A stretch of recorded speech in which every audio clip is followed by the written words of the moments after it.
Joining me today is a scholar of communication whose work focuses on extremist propaganda, radicalization, and counter messaging. He's the author of Weaponized Words, The Strategic Role of Persuasion in Violent Radicalization and Counter Radicalization.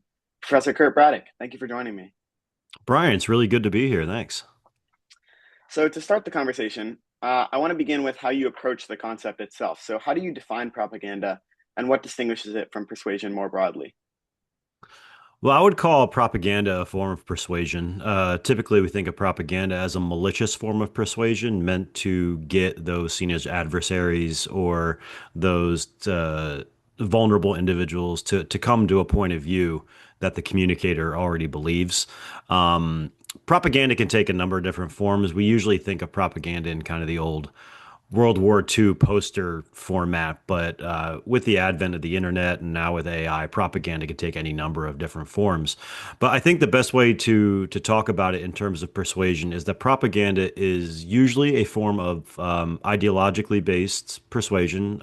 We think of it typically politically, but can also be non-political ideological persuasion meant to get individuals to adopt a point of view consistent with the communicator. Yeah, and so your work focuses on movements that are often defined by violence, and yet communication plays such a central role in their strategy. So, why do extremist movements rely so heavily on persuasion and propaganda instead of force alone? Well, generally speaking, terrorist groups historically they're not very successful. I don't know if this statistic is still true, but in the past, it was something 95% of violent extremist groups failed within the first year of forming. But that's kind of the old days of terrorist groups. That's the way that extremist groups and terrorist groups form now is very different. But one thing that's still the same is that typically people are not violent, or at least we don't want to use violence generally. There's some really interesting studies coming out of World War I, World War II, even later wars, the Korean War and the Vietnam War, showing that when soldiers were meant to shoot at individuals, oftentimes they would actually shoot over the heads of their enemies because they didn't want to do harm. A really high percentage of soldiers did that. So humans generally are thought not to want to cause harm to others. It's not in our nature.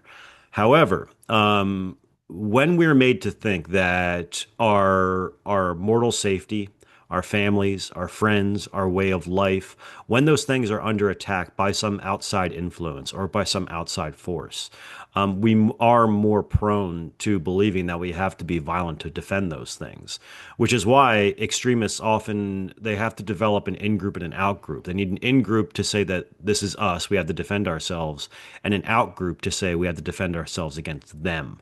So that's why so much violence is done in the name of kind of these us and them ideologies. So why do they rely on persuasion? Because if they used violence by itself, they wouldn't be effective. Yeah, and it seems like a lot of these ideologies would not spread as well if they were simply claims or ideas. So, what is it that extremist propaganda is actually trying to do to its audience beyond convincing them of specific claims? So we often think of persuasion, or when I say we, I often think of persuasion as having really two elements to it. Number one being cognitive. That's kind of how we when we think about through ideas, when we do like logical arguments, when we think about the degree to which a certain course of action will solve our problems, that's kind of cognitive. But we don't rely only on cognitive processes to make decisions. So one of the things that terrorist groups rely on quite a bit is emotion. So a lot of what you see in propaganda, excuse me, relies on arousing fear and anger in their intended audiences because fear and anger are the two most potent emotions that we can feel that make us want to lash out at some enemy. So when you say that some enemy is threatening your way of life, that they pose a mortal threat to your family, that can arouse feelings of fear that make you want to eliminate that target. Or when you say that this outgroup has caused some sort of damage to those that you hold dear, it can also cause anger, which causes you to lash out at that group. So there are cognitive processes that happen. People do think through the ideology sometimes, but more often than not, when you see extremist propaganda, it's typically meant to be more emotional than anything else. Yeah, it seems like everywhere we look today, someone is trying to force an emotion out of us. So what sort of framing is typically used to push these emotions, and is there anything we can do to be mindful and sort of be aware of when our judgment is being bypassed? Yeah, so you just used a word that I think is really useful, the word being mindful. There's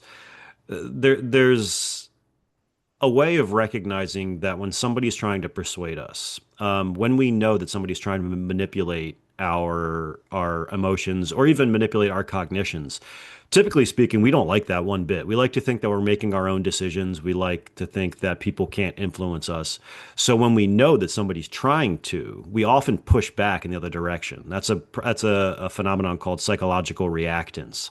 And it's that feeling you get like if you're walking through a store and somebody comes up to you to ask you if you need any help, or if somebody tries to hand you a pamphlet on a street corner and they're trying to persuade you to go somewhere, that kind of gross feeling you get where you want them to go away, that's reactance because we think somebody's trying to get us to do something that we wouldn't otherwise do.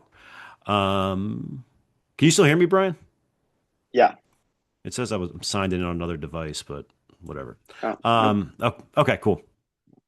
So we have this reactance response. And we can arouse that reactance response. So my research shows that if you can tell target audiences that somebody else is going to try to persuade them of something by manipulating their emotions or manipulating their cognitions, they become more prepared when they are exposed to those kinds of messages. And my research shows that when you do that, they experience this reactance.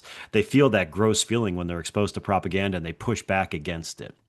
So the best thing that we can do to defend against this is recognize that there are these organizations out there that don't have our best interests at heart and they're going to try to persuade us and let others know that they're out there and they're going to try to persuade them. An additional little bit of like little cherry on top of that counter persuasion argument is to say that the tactics that the group uses has been effective for other individuals. So it makes the individual feel as though that they're actually at risk of changing their beliefs and attitudes. That's a process called inoculation, psychological inoculation, and it's been shown to be really effective in preventing persuasion. Yeah, and moving towards that, your experimental work looks not just at response, but at prevention. And I wanted to talk a little bit about what kinds of persuasive tactics can people realistically be inoculated against, and where does it sort of start to break down? What's really interesting about inoculation from a research point of view is that it seems to be pretty robust. There's been inoculation research since I think it started in 1961. And across the board, inoculation has been shown to be pretty useful in preventing persuasion. So we're talking health communication, political communication, extremist communication, interpersonal communication, all these different contexts in which it's been tested, it's been shown to be effective. There's some really cool research being done now that rather than just deliver inoculation messages, there are individuals out of Cambridge University in the UK who are looking to see if they can develop games that people can play that inoculate them against things. So, I mean, the short answer to your question is it hasn't really broken down yet. Inoculation seems to be very effective. The question now to ask that I'm actually studying is how long does it last and can we make it a permanent counter-persuasive effect? Because research has shown that this inoculation effect, it does dissipate over time, but we don't really know what factors influence that and what we can do to make that inoculation effect permanent. But that's what I'm working on now. Yeah, it also is comparatively better than another method you've looked at, which is more just fact checking and sort of direct counter messages. So, why do those kinds of messages so often just fail or backfire when responding to extremist propaganda? Well, in my experience, fact checking and kind of just arguing back, it does have some effect, but it's not as effective because it's just seen as another form of persuasion that the audience is being exposed to. And typically, if somebody is exposed to extremist propaganda, it's likely that they're being exposed to it in a context that they chose. So they're on some message board or they're engaging with people on social media or something. So they chose that space. So if somebody comes into that space and says, this is why the messages you're exposed to are wrong, that's going to be seen as a persuasive attempt, and they're likely to kind of push back against it. So fact checking can be useful, especially if it's done live. There has been some research show that live fact checking can be useful, but it really is the case here where kind of an ounce of prevention is worth a pound of cure. If you can help people develop the psychological resistance to propaganda and extremist communication, you'll be in a much better position than if you have to try to bring them back after they've already adopted it. Definitely. Another theme that runs through your work is the idea that persuasion isn't instantaneous. And you argue in your book, Weaponized Words, that persuasion works through repeated exposure rather than single moments. So, how does that change how we should think about preventing or responding to extremist propaganda? Well, I think if persuasion or radicalization, I consider radicalization to be a persuasive process. If persuasion and radicalization aren't single moment processes, then we shouldn't consider counter radicalization to be a single moment process either.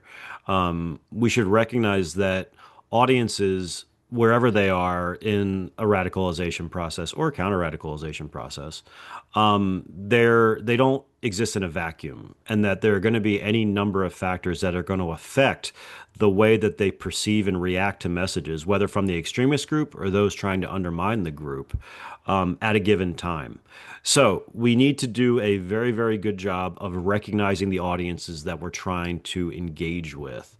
This means really extensive audience analysis, not just in terms of their demographics, which we're pretty good at, but also their psychological makeup, the kind of media they consume, the kind of media they react to. So it really means that we need to not think about counter radicalization or counter persuasion against propaganda as being this thing where we can just expose people to counter messages that will somehow undo what they saw. It's got to be it's got to be essentially a campaign where we engage with the audiences in a way that's both sustained and unique to the audience's makeup. Yeah, and you mentioned we as like this group, and it often seems like that ordinary citizens are sort of on the outside and that there's not much one person can do. Given what you've learned about how extremist propaganda works, what can ordinary citizens do to realistically reduce its influence in their own environments? That's such a great point. Like some of the work that I've done has looked at the impact of a messenger on how that affects counter radicalization processes. And it shows that in many cases, especially in certain cultural contexts, the individual social circles are the most influential. It's not some researcher who's crunched numbers like me. It's not some strategic communication expert whose job it is to develop campaigns.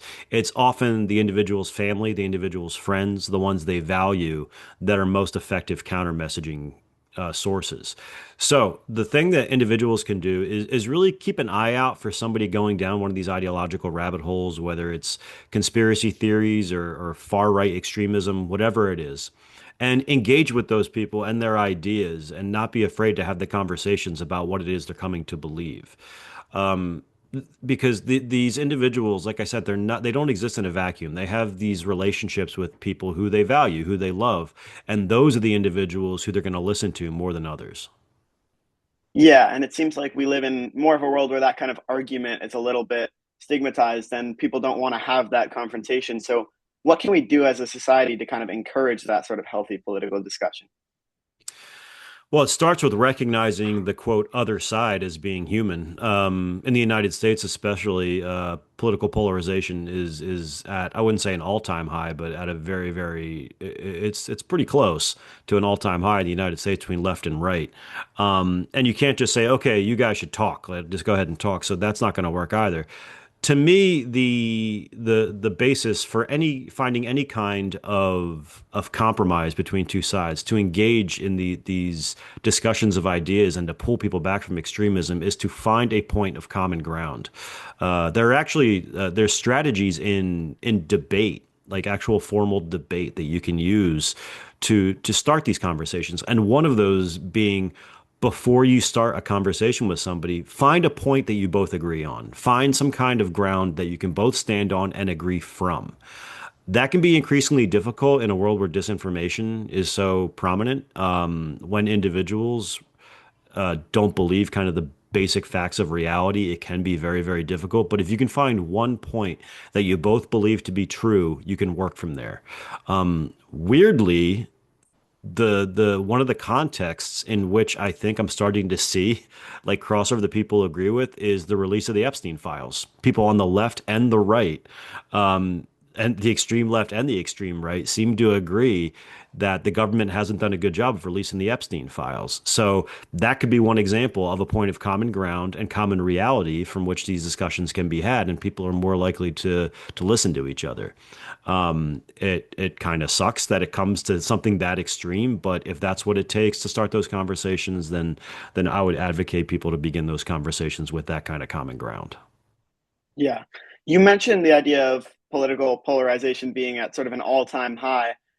And so I wanted to get your opinion on one of the more recent developments, which is social media, and how does that sort of drive a wedge between people and cause this political division?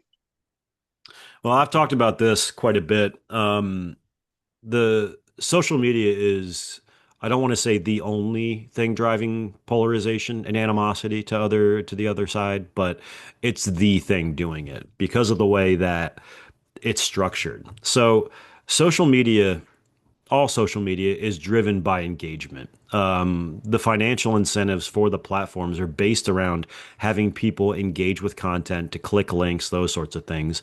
Because the longer somebody's eyes are on something, or the more they click, the more likely, or the more valuable they are to advertisers. So, social media platforms like Facebook, TikTok, Instagram, whoever, they have a financial interest in keeping people engaged with the content they see. Psychologically, we are more likely to stay engaged with content that makes us angry or makes us scared. So the algorithms are designed to send you content that's going to keep you angry, keep you scared, keep you engaged with, quote, your side in an echo chamber where no other beliefs or attitudes come in. So social media, and I'm using that to mean all the social media platforms, although there are some who do a better job than others. They're structured financially to benefit from polarization. So what is the role of social media? I would say number one, it facilitates the development of these ideological echo chambers where people only listen to their own ideas and get it spit back at them so they believe it's the only reality there is. And number two, the platform's algorithms are designed such that it's meant to make you angry and meant to make you engaged, so your eyes and your interest are more valuable to the advertisers they sell space to. Yeah, of course. And I feel like moving on a little bit, it's sort of impossible to talk about technological advances causing misinformation without talking about artificial intelligence. And so, as Hmm. generative AI lowers the cost of producing persuasive content at scale, how do you think it changes the propaganda radicalization landscape? Well, it's definitely a massive challenge. It's a challenge because a lot of what you see from Gen AI so far, in the terms of propaganda, has been pretty sloppy. It hasn't really been as sophisticated as I thought it might be by now, but it's getting better. The big challenge is going to be when we start seeing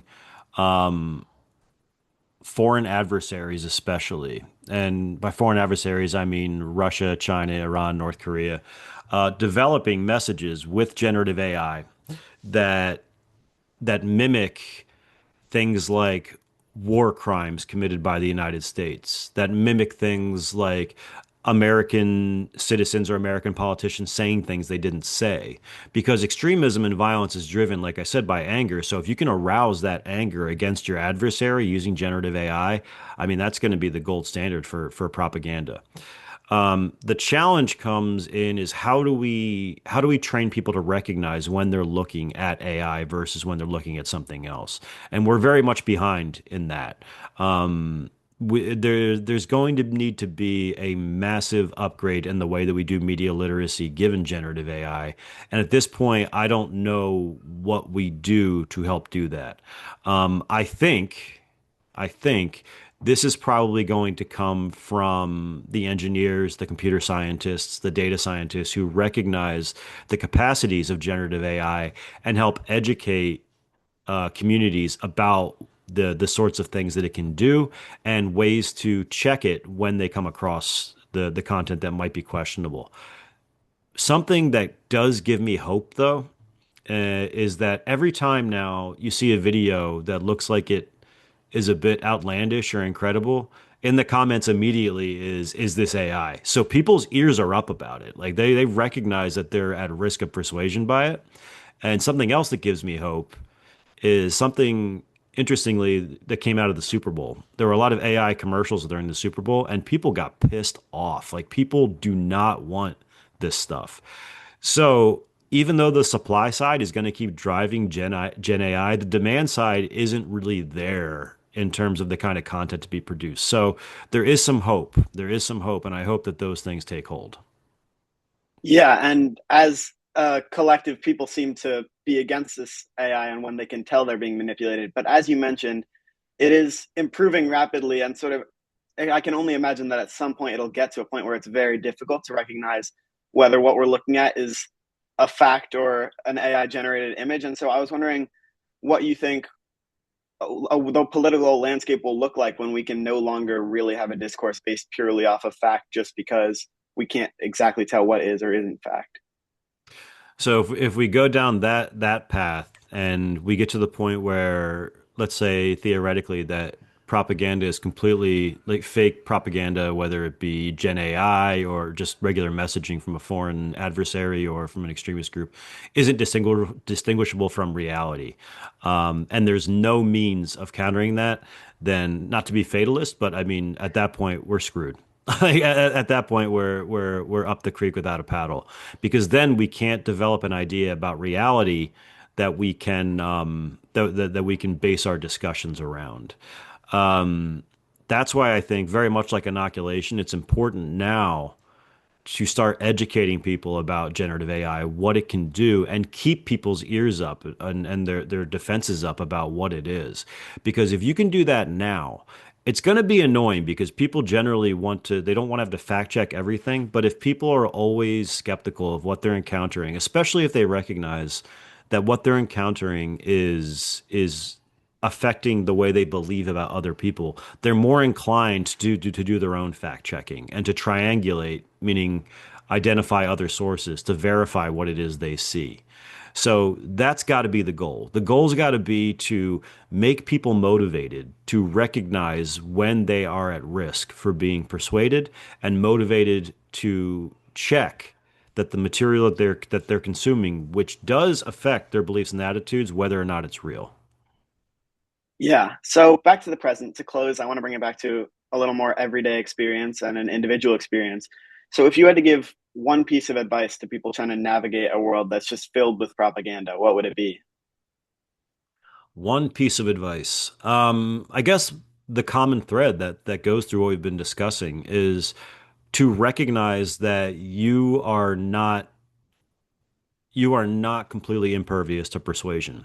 We all think that we never be persuaded, but when you think about what persuasion actually is, at like a molecular level, at a biological level, persuasion is really just the reforming of the way we think about things, which could rewire our brains and things like that. And we are all susceptible to biological processes. We can all break our ankle, we can all sprain our wrist, and just like that, we can all change the way we think about things at a psychological and I mean at a neurological level.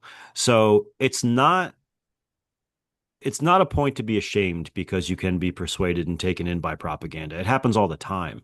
But we need to recognize that we are vulnerable to persuasion, especially persuasion meant to play on our emotions.